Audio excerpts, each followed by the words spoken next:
أعوذ بالله من الشيطان الرجيم بسم الله الرحمن الرحيم. آج کی دو آیات بھی بڑی خوبصورت ہے، سمجھنے والی ہے. اللہ سے دعا ہے اللہ تعالیٰ سمجھ کر ان کے اوپر عمل کرنے کی توفیق عطا فرمائے.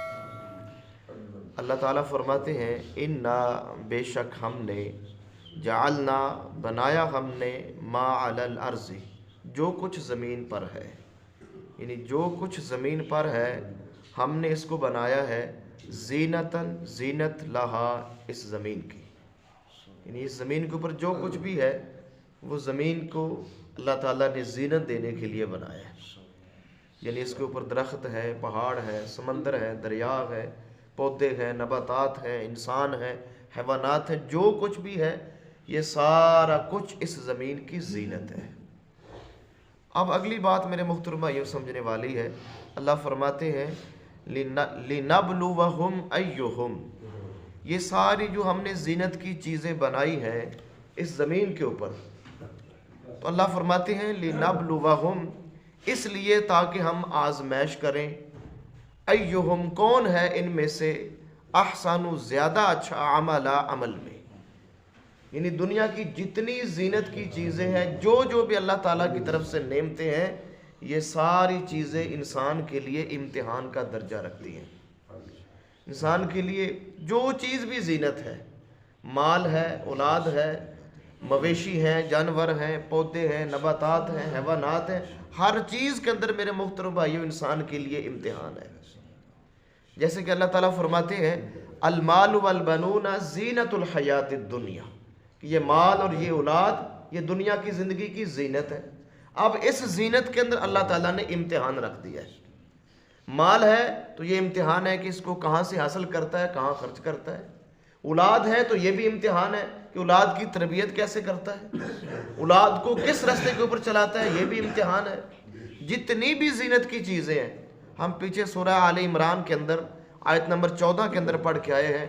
اللہ تعالیٰ نے وہاں بے شمار چیزیں ذکر کی ہیں جن کو اللہ تعالیٰ نے انسان کے لیے زینت کا درجہ دیا ہے، جس میں مال ہے، مویشی ہے، یہ سونا ہے، یہ چاندی ہے، یہ زمین ہے اور زمین کی پیداوار ہے، دیگر چیزیں جتنی اللہ نے بیان کی ہیں یہ ساری چیزیں زینت کا درجہ رکھتی ہیں، اور زینت کے ساتھ ساتھ یہ ہمارے امتحان کا درجہ رکھتی ہیں.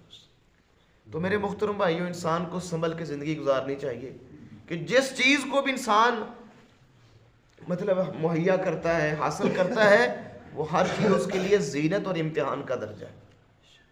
اللہ سے دعا ہے اللہ تعالیٰ اس امتحان کے اندر کامیاب فرمائے.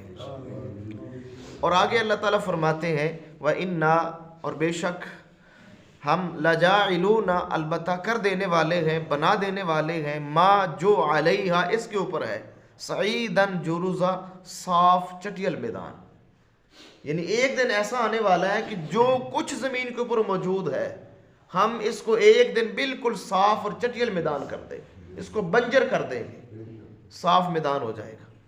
میرے محترم بھائیو اس آیت کے اوپر اگر ہم غور کریں تو اس کے اندر دو تاکیدیں ہیں، ایک انا کی تاکید ہے اور ایک آگے لام ہے.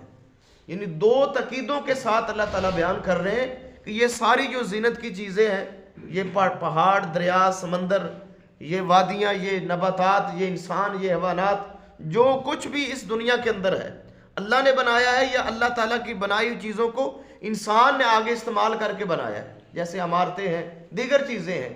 تو اللہ فرماتے ہیں یہ سارا کچھ ایک دن ہموار ہو جائے گا.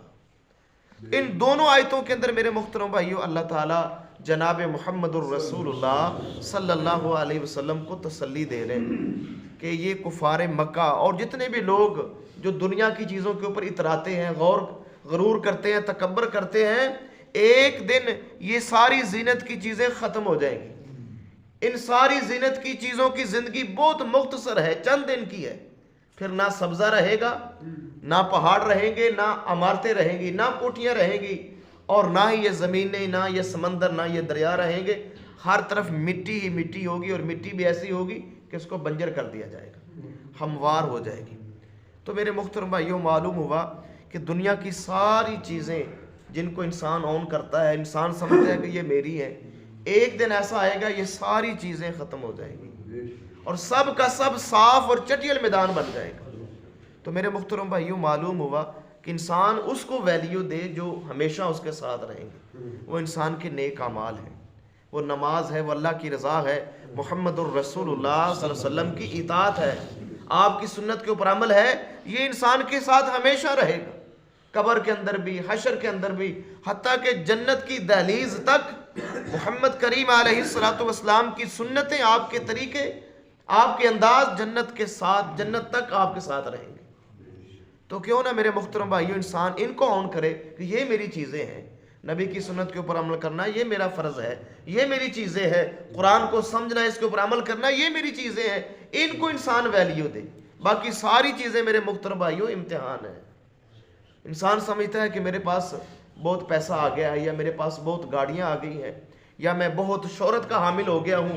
تو میرے محترم بھائیوں یہ شہرت کا حامل ہونا، یہ زمینوں کا بڑھ جانا اور یہ گاڑیوں کا عام ہو جانا کسی انسان کے لیے، یہ زمین اور زمین کی پیداوار کا عام ہو جانا، وہ یہ سمجھتا ہے کہ میرے اوپر اللہ تعالیٰ نے بہت خیر کر دی.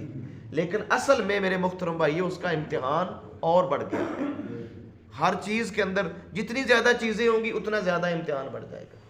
اسی لیے جناب محمد الرسول اللہ صلی اللہ علیہ وسلم نے فرمایا تھا کہ میری امت کے جو غربا لوگ ہوں گے وہ دنیا کے امیر لوگوں سے 40 سال پہلے جنت کے اندر چلے جائیں گے. ان کا حساب آسان ہوگا.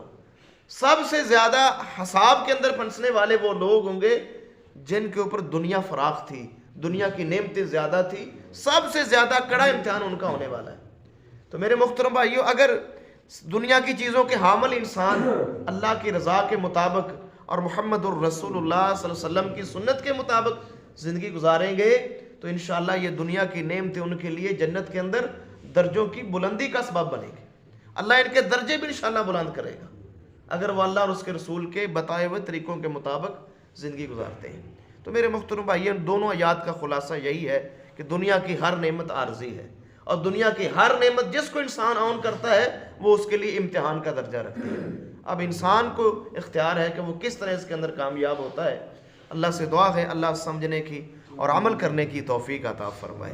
اللہ ان ساری نعمتوں کو ہم سب کے لیے اپنی رحمت کا ذریعہ بنائے اور اللہ تعالیٰ ان تمام امتحانوں کے اندر کامیاب فرمائے.